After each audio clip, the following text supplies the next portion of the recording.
The human soldier had been on many missions before, but nothing felt as strange as the day he landed on that distant world. The sky looked different, the ground felt strange under his boots, and the air carried a low hum, as if the whole planet was breathing. He had been trained to stay calm in unusual environments, but something about this place made him feel alert, the way a person feels when walking into a room that holds a story. He had been sent as part of a peace mission, not as a fighter. The people living on that world had reached out to humans for help during a natural crisis that had shaken their cities and damaged their defenses. The soldier was only supposed to help with rescue work and protect civilians who were trapped or injured. He expected long hours of digging through ruins, helping survivors, and guiding frightened families to safety. He did not expect danger. He did not expect anything close to battle. But danger came fast, and it came without warning. It started with a deep vibration under the ground. The soldier felt it before he heard anything, a low rumble that climbed up his legs. He turned his head, confused, as dust lifted from the cracked soil. Then the alarms started. They were loud, sharp, and nothing like the emergency sirens he had grown up hearing. These were higher pitched, almost like a warning cry from some creature trying to alert its pack. The locals reacted instantly. Soldiers in bright armor ran across the open field, shouting orders to one another. Civilians scattered, some holding children, others clutching whatever they could save from their homes. Something terrible was coming, and everyone knew it. The human soldier didn't wait to be told what to do. He ran toward the cluster of people trapped near a fallen structure. It looked like a large stone sculpture had collapsed during the earlier quake, blocking a shelter where several civilians were still trapped inside. The soldier rushed forward, ignoring the shaking ground and the fear rising in his chest. When he reached the pile of debris, he saw two local guards trying to lift a massive block of broken stone. They were strong, but the weight was too much. Sweat dripped down their faces. One of them shouted at the trapped group inside, telling them to stay calm, but his voice trembled. The soldier joined their side, placed his hands under the heavy slab, and lifted with everything he had. His muscles burned, and his breath came out in short bursts, but he refused to let go. The ground shook again. This time it felt sharper, like something was tearing its way upward. A loud crack echoed through the air. Someone shouted for everyone to fall back, but the soldier couldn't. If he dropped the slab now, the trapped group inside would be crushed. So he stayed, shoulders shaking under the weight, while the guards tried to pull the civilians out one by one. Dust filled the air, making it hard to see. The soldier kept his head down, focusing only on holding up the slab for a few more seconds. All he needed was a few more seconds. Then the disaster struck. A huge section of the cliffside above them broke off. It split into several pieces and collapsed toward the rescue area. People screamed and scattered. The guards froze, unsure of what to do first, protect themselves or finish saving the last two civilians still inside. The soldier did not think. He acted. He released the slab in a controlled drop so it wouldn't crush anyone, grabbed the two frightened civilians inside, and pushed them out of danger. Then he grabbed both guards by their arms and pulled them backward with all his strength. But the collapse was fast, and the ground tilted under his feet. Dust shot up like smoke, blocking all vision. A massive rock came down just inches from where the soldier stood, hitting the ground with a force that shook the air. He shielded the civilians with his body, bracing himself as the shock wave pushed him toward the ground. The world turned white with dust, then silent. For a moment, he thought the collapse had crushed all of them, but then he heard coughing. Someone's hand grabbed his arm. A young civilian, covered in dust, was trying to speak. The soldier helped him up and looked around. Everyone near him was alive. Shaken, crying, terrified, but alive. He let out a long breath he didn't realize he had been holding. His arms were trembling. His knees felt weak. Yet he didn't care. All that mattered was that no one had been left behind. When the dust settled, he slowly stood up and scanned the area. He noticed several local soldiers staring at him with disbelief, as if they couldn't understand why a human would risk so much for people he had never met before. But their shock did not matter. He had done what felt right. The injured were guided to safety. The guards thanked him with quiet voices, still trying to steady their breathing. The soldier simply nodded and gave a small smile. He didn't need praise. He didn't want attention. To him, protecting others was the entire point of being a soldier. You helped because people needed help, even if no one would ever know your name. More tremors followed throughout the day. The soldiers spent hours assisting the locals, carrying debris, calming frightened children, guiding families to safer buildings. He did not rest, even though dust stung his eyes and his shoulders ached. Every time he saw someone in danger, he moved. The Galactic commander, the highest-ranking leader of the planet's defense force, had been watching from a distance. He had been busy coordinating the rescue teams across the city, but word of the human soldiers' actions reached him quickly. At first, he assumed it was an exaggeration. Outsiders rarely understood the risks of their environment. But when he finally saw the soldier with his own eyes, covered in dust, bruised, exhausted, and still helping strangers without waiting for orders, the commander paused. He saw something rare. Something he did not expect to see in an off-dash worlder dot. He watched the soldier rushing toward a collapsed walkway to help a group of guards who were pinned under stone beams. He watched him carry injured civilians to safety while ignoring his own pain. He watched him take risks even his own soldiers hesitated to take. The commander said nothing at first. He simply observed with quiet focus. The soldier never looked in his direction, never tried to impress anyone, and never asked for attention. That alone made the commander curious. When the last of the civilians had been transported to the emergency center, the commander finally stepped forward. He approached the soldier, who was kneeling beside an injured guard, helping him stand. The commander waited until the soldier finished before speaking. "You could have left during the first collapse," the commander said. His voice calm but heavy with meaning. The soldier brushed dust off his hands. "There were people trapped," he replied. "I couldn't just walk away." The commander studied him carefully, almost as if trying to understand the exact nature of the human standing before him. There was no pride in the soldier's eyes, no attempt to impress, only a steady, simple sincerity. The commander nodded once and said nothing more. He simply walked away with a thoughtful expression, as if planning something in his mind that the soldier could not guess. The rest of the day passed in a blur of rescue work and relief efforts. The soldier barely remembered sitting down to drink water before someone called him again for help. By the time night fell, the local sky glowed with soft blue light from the planet's twin moons.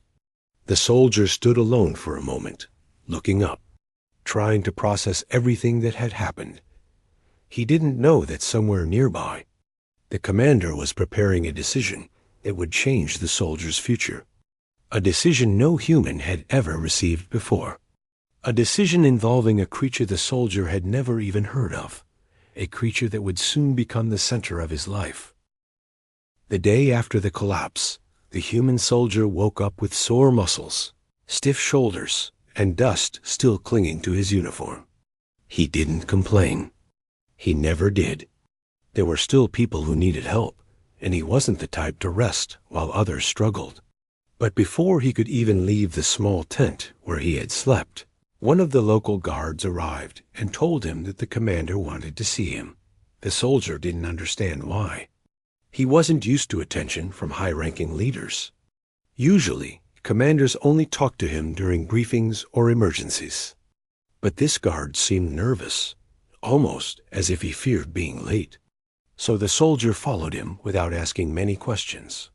The guard led him toward the central structure of the camp, a place the humans called a council dome. It wasn't like buildings on Earth. Instead of walls and doors, it had curved shapes made of glowing stone, almost like the inside of a shell from some giant creature.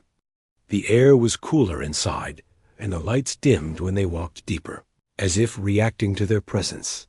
The soldier walked quietly, unsure what he was about to face. He replayed the events of the previous day in his mind. Maybe the commander wanted a report. Maybe he wanted to warn him about danger. Or maybe someone had complained. The soldier had no idea. At the end of the long walkway, he found the commander standing beside a group of healers.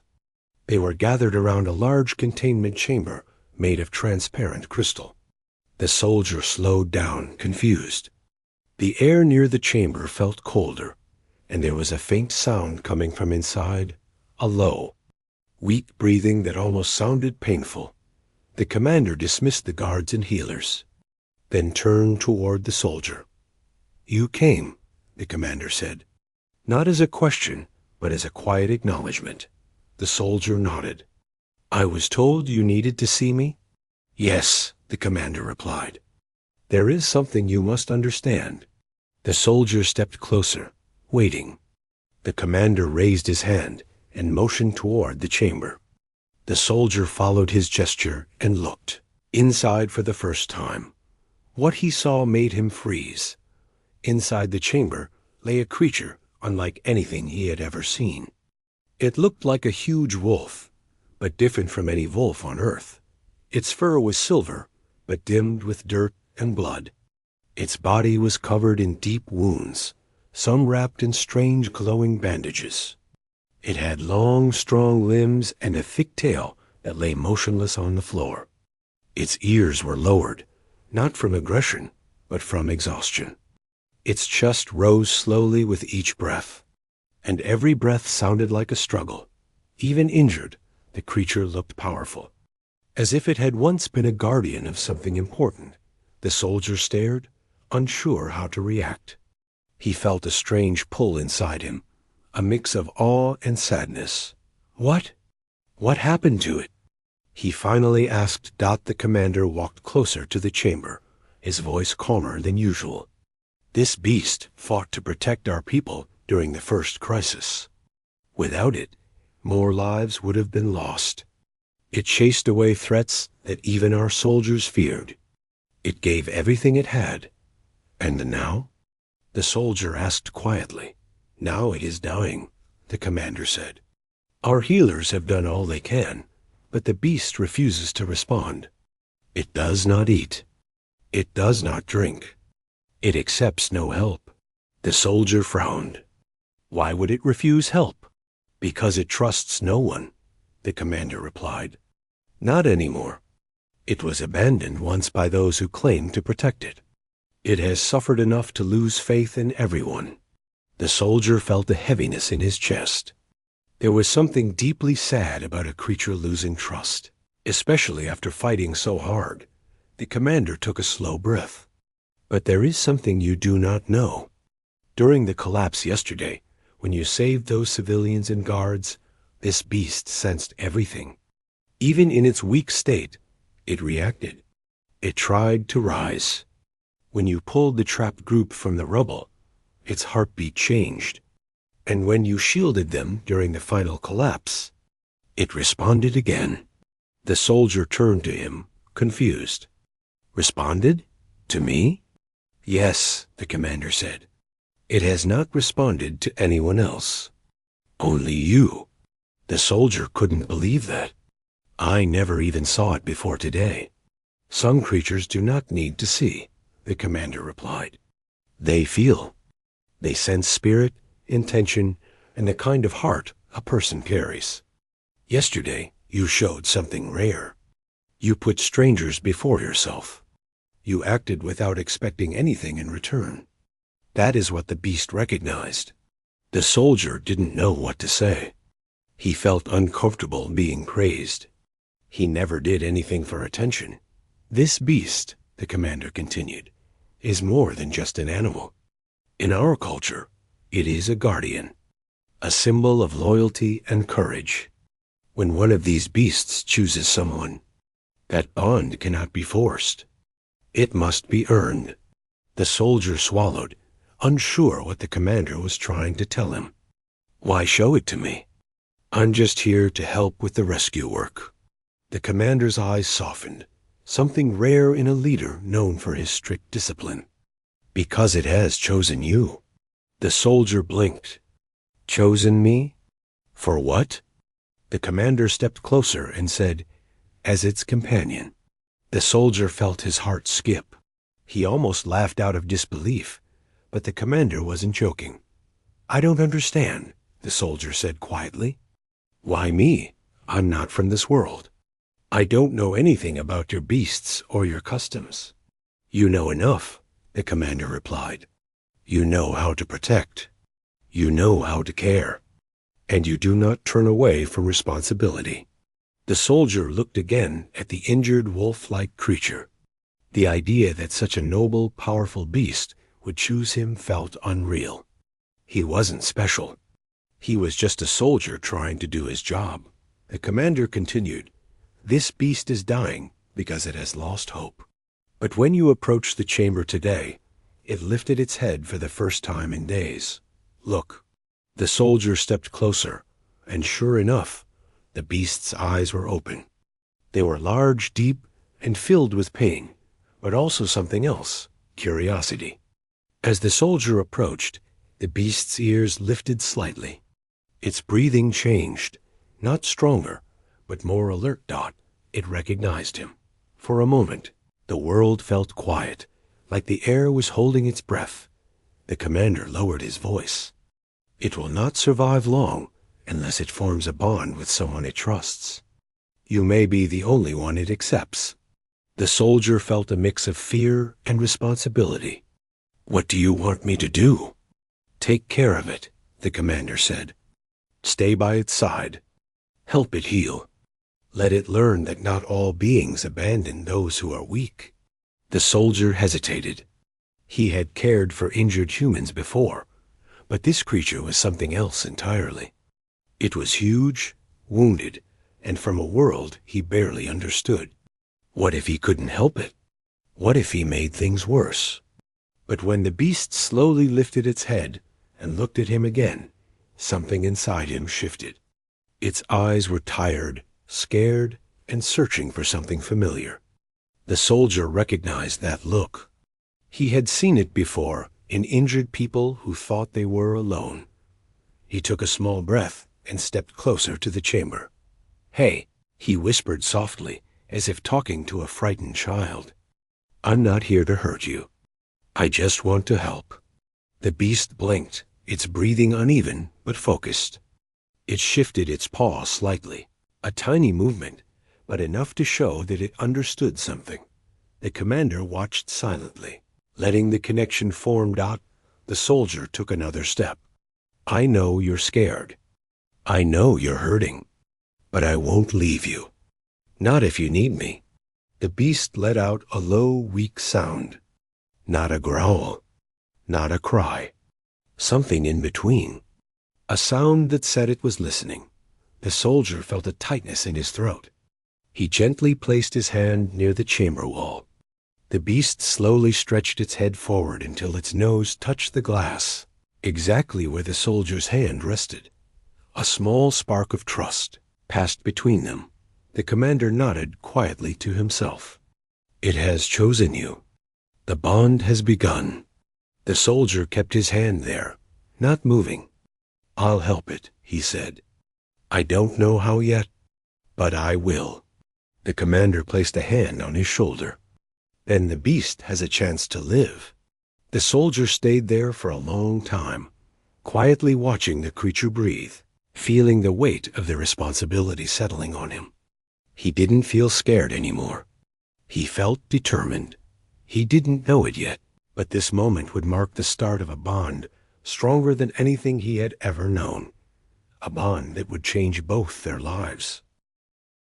The soldier stayed beside the injured beast long after the commander left. He watched its slow breathing and the small twitch in its ears every time he moved his hand. The beast was weak, but it was aware. It wasn't just a creature lying there without understanding. It was thinking. It was trying to decide if it should trust him or not. The chamber protecting the beast finally slid open after the healers confirmed the soldier would be the one caring for it. The moment the crystal walls pulled apart, a strange smell filled the air. It wasn't bad, just different. A mix of earth, metal, and something wild. The soldier slowly stepped inside, careful not to move too fast. He didn't want to scare the beast. The creature weakly lifted its head. Its eyes followed him, tired but alert. The soldier kneeled a short distance away so he wouldn't seem threatening. The floor under his knees felt cold, and the beast shifted slightly, as if trying to adjust to his presence. "I'm not here to hurt you," the soldier whispered. He kept his voice calm and low. Even though the beast couldn't understand human words perfectly, tone mattered. Animals sense tone more than language. The beast let out a rough breath, almost like a sigh. Its tail moved a little, not wagging, just shifting. Its body trembled with weakness. For a moment, neither of them moved. The soldier waited, giving the beast time to accept that he wasn't a threat. Slowly, he reached out his hand and rested it on the floor, palm open, so the beast could choose whether to come closer. The beast sniffed the air weakly. It had no strength to stand or walk, but it stretched its neck forward just a little, its nose coming close to the soldier's hand. The soldier didn't move. He didn't want to break the moment. When the beast's nose brushed his skin, it felt cold and dry. It showed how dehydrated and exhausted the creature was. The soldier felt a rush of sadness for it. He knew suffering when he saw it, and he hated seeing any living being in pain. After a small pause, the beast rested its head back on the ground, as if that tiny action had drained whatever little strength it had left. The soldier gently slid closer, stopping at a distance the beast would still accept. He noticed the wounds, the long scars running down its side, the dried blood around its paws, and the fresh bandages glowing faintly with the healer's medicine. "You fought hard," he whispered, "but you don't have to fight alone now." He reached for a bowl of nutrient liquid the healers had placed nearby. They had said the beast hadn't eaten in days, refusing every attempt to feed it. The soldier picked up the bowl and brought it near the creature's mouth. "Try," he said softly. "Just a little." The beast opened its eyes again. It looked at the bowl, then at the soldier. It didn't drink. It didn't even move, but it didn't turn away either. The soldier stayed there for a long time, patiently waiting. He knew trust wasn't built by force. He placed the bowl on the ground where the beast could reach it if it wanted. Then he simply sat with it, letting the creature get used to his presence. Hours passed. The sun outside shifted, casting shadows across the chamber. The camp outside grew quieter as night approached. Still, the soldier stayed. His legs grew numb, and his back ached, but he didn't leave.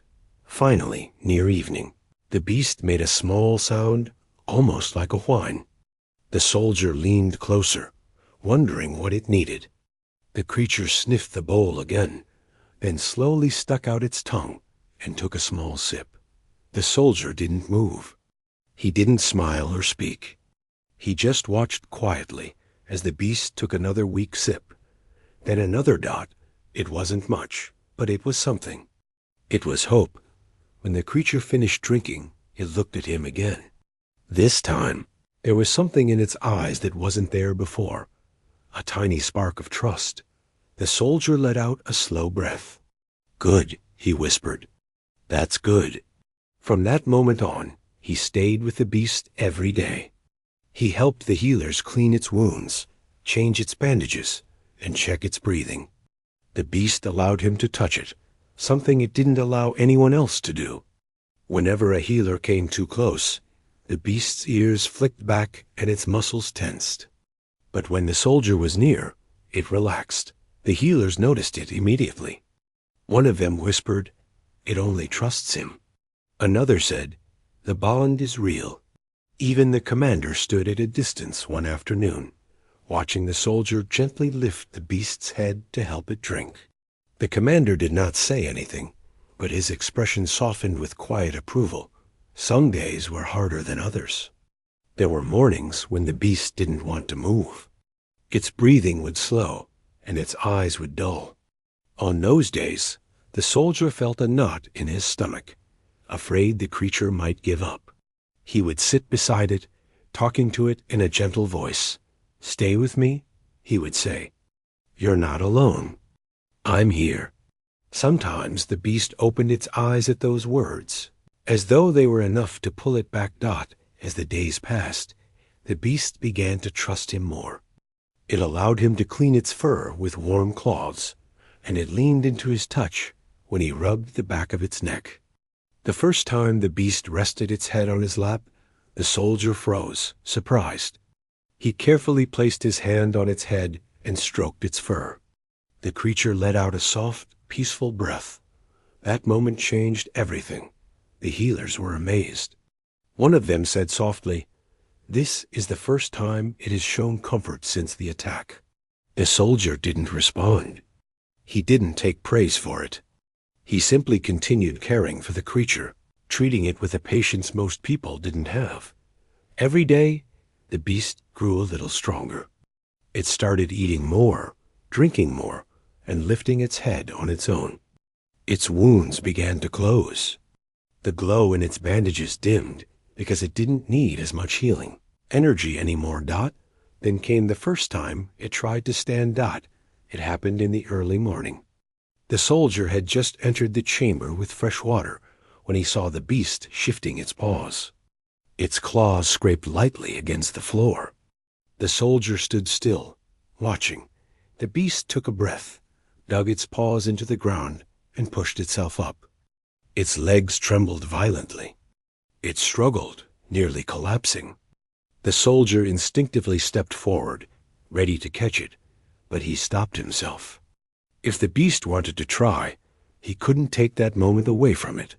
Slowly, painfully, the creature stood. Only for a few seconds. But it stood. The soldier felt pride swell in his chest. "You're getting stronger," he whispered. The beast lowered itself back down, exhausted but not defeated. That small moment proved it had not given up on life. Day by day, the creature walked a little more. It limped at first. Then it dragged its paw less. Eventually, it could circle the chamber with slow, shaky steps.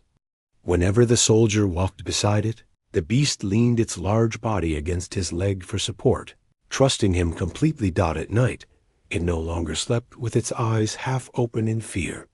It slept peacefully, its breathing steady.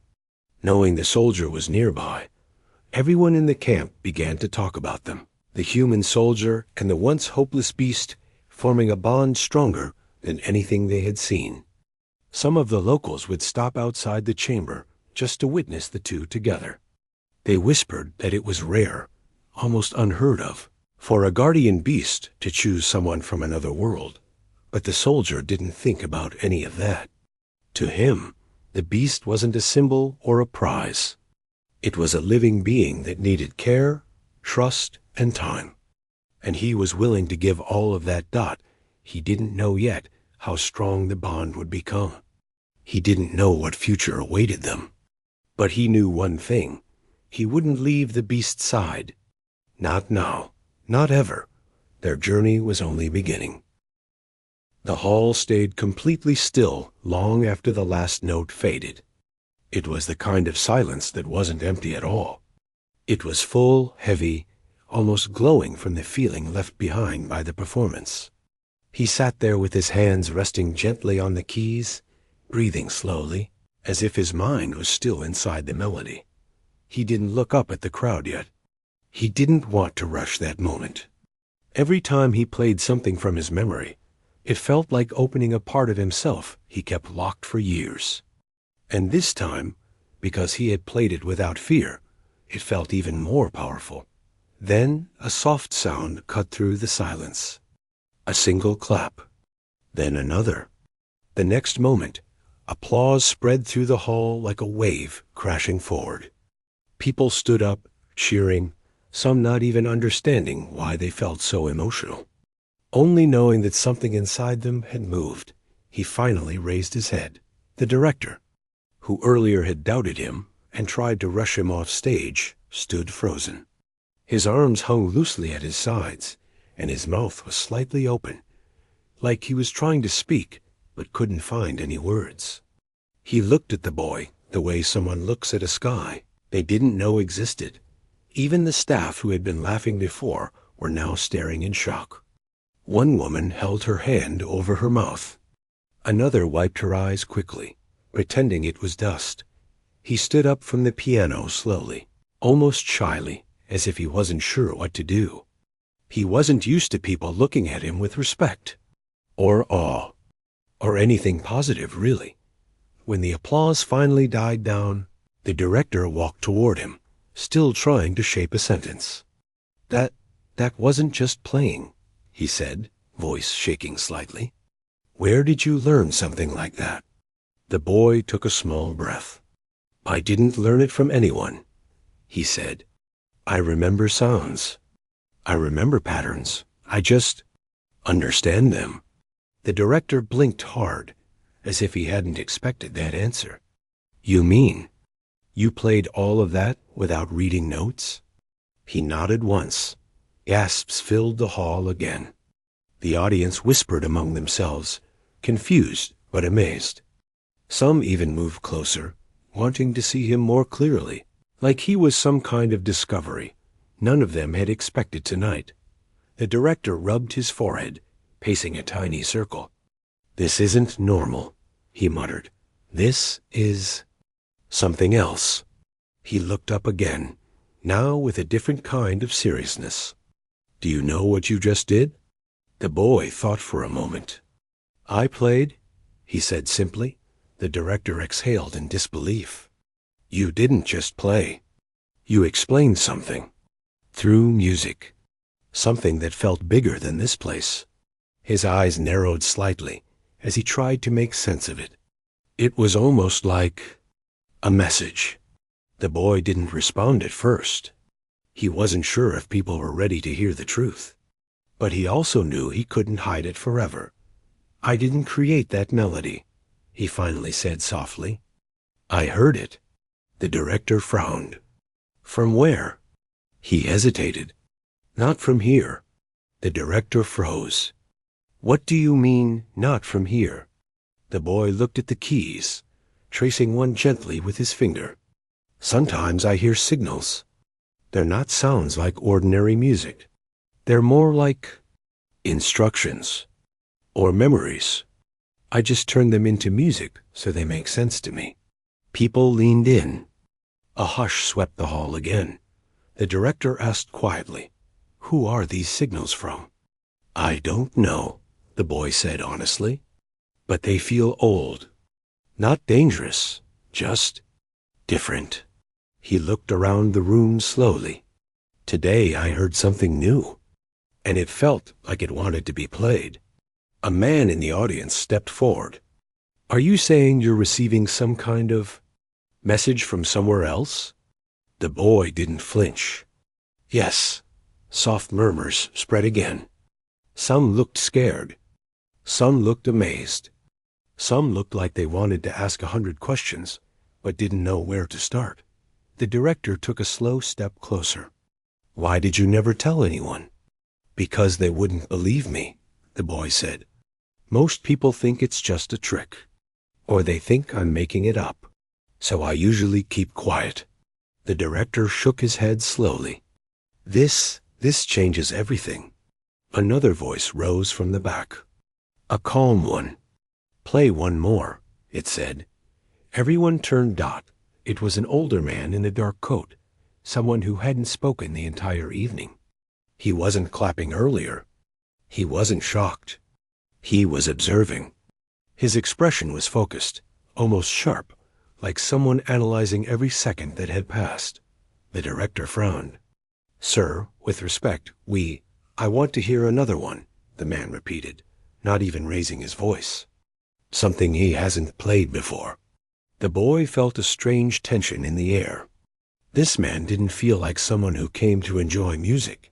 He felt like someone who came to test something. The director turned to the boy, unsure. You don't have to, he whispered. You already proved yourself. But the boy shook his head. He knew that the signals inside him wouldn't stay quiet now. They were growing stronger, almost pulsing behind his thoughts. Something wanted to come out, and he wasn't afraid anymore. I can play another, he said. He sat down at the piano again. This time, his hands hovered above the keys without touching them yet. His eyes softened as he listened inwardly, searching for the next signal. And then, slowly, he found it. A new melody took shape, not calm, not soft, but full of movement. It felt like a map, like instructions guiding him somewhere he didn't fully understand yet. The notes rose and fell with strange patterns that didn't belong to normal human composition. They twisted and shifted in ways that made people lean forward without knowing why. The hall stayed silent. No one dared to breathe too loudly. Halfway through the piece, a low vibration moved through the floor, so subtle that most people missed it. Only the boy felt it clearly. It was like something outside the hall had responded to the melody. When he reached the final note, the sound didn't fade easily this time. It hung in the air like a thin thread, stretching far beyond the walls. When the music finally stopped, the older man stepped forward again. That wasn't a human composition, he said quietly. The director lifted his chin slightly. What are you implying? The man looked at the boy. He's not playing music. He's decoding something. People turned toward the boy again, some in disbelief, some in wonder. The boy spoke softly. I don't know what it means yet. But you will, the man said. The boy looked down. Maybe. The director stepped in between them, protective now. He's just a kid, he said firmly. Don't try to turn this into something dangerous. The older man's expression didn't shift. I'm not here to threaten him. I'm here to understand him. The boy felt a mix of fear and curiosity swirling in him. He wasn't used to attention like this, especially not from people who seemed to know more than they said. The director placed a gentle hand on the boy's shoulder. You don't have to go anywhere with anyone, he said softly. You're safe here. But the boy knew something important had changed tonight. The signals inside him weren't small anymore. They were growing, calling, pushing. He looked at the audience, then at the hall, then at the piano. I just want to play, he said quietly. That's all I ever wanted. The older man studied him for a moment, and then nodded slowly. And keep playing. But understand this. Someone out there is listening. The boy felt a strange shiver go through him. Not fear, just the sense of something enormous waiting in the distance. The night wasn't just a performance. It was the beginning of a message. The first piece of something far bigger than the hall, the director, or even the people who stood speechless in the audience. And deep inside him, the signals stirred again, clearer than before. He knew this was only the start. After the hall emptied, the place felt completely different. The lights were softer. The echo from the applause was gone, and the air felt almost too still, like the building itself was holding its breath. The boy stayed near the piano, his hands resting on the edge of the instrument, as if he didn't want to step away from it yet. The director walked back and forth slowly, trying to process everything. He kept stopping, turning toward the boy, opening his mouth to say something, and then giving up because nothing felt like the right words. Even he seemed unsure how to deal with the weight of what happened. The older man in the dark coat didn't leave. He sat in the back row, hands folded, watching the boy with sharp, thoughtful eyes. He wasn't smiling, but he didn't look unfriendly either. It was more like he was studying a puzzle that he finally had a missing piece for. The boy looked at the piano, then at the empty seats. "It feels different now," he said quietly. The director sighed. "Everything feels different," he replied.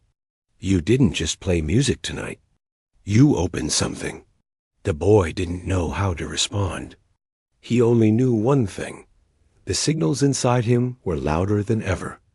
It wasn't noise. It wasn't pain. Just a deep hum behind everything, like someone far away whispering in a language made of pure sound. A moment later, the older man stood up and walked toward them. The director stiffened. "You should leave him alone for tonight," he said calmly but firmly. The older man held up one hand. "I'm not here to pressure him. I just want to talk." He looked directly at the boy. "May I?" The boy hesitated. Then he nodded at the older man, pulled a nearby chair, and sat in front of him, close enough to speak quietly, but far enough not to feel threatening. "I've heard many musicians in my life," he said. "I've studied sound, patterns, and systems most people never think about. But what you played tonight wasn't from this world's usual structure." The boy nodded slowly. The man continued. "Music from here follows patterns built from human experience. Joy, grief, hope. But yours, it carried something else. Something like coordinates." The boy blinked. "Coordinates?" "Yes," the man said softly. "Something meant to point to somewhere or something. Not physically, maybe, but direction, information." The director raised an eyebrow. "You're talking like this is some secret code." The older man didn't deny it. "I'm talking like someone who has seen similar patterns before." The room fell quiet. Then the boy spoke softly. "I think the signals want to show me something. I just don't understand it yet." The older man leaned forward slightly. "You will. Maybe sooner than you think." The director crossed his arms. "And what exactly do you want from him?" "I want nothing from him," the man answered. "But I want him to stay safe.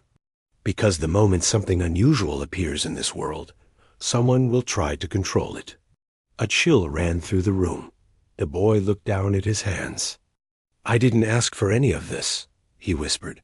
The director softened. "I know. But that doesn't change the fact that it's happening." The older man nodded. "You're right.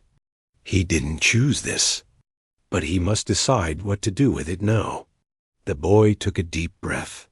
He didn't know what the right choice was. He only knew he didn't want to stop playing. The piano was the only place where the signals made sense. The only place where he felt calm. "I want to understand what these sounds mean," he said.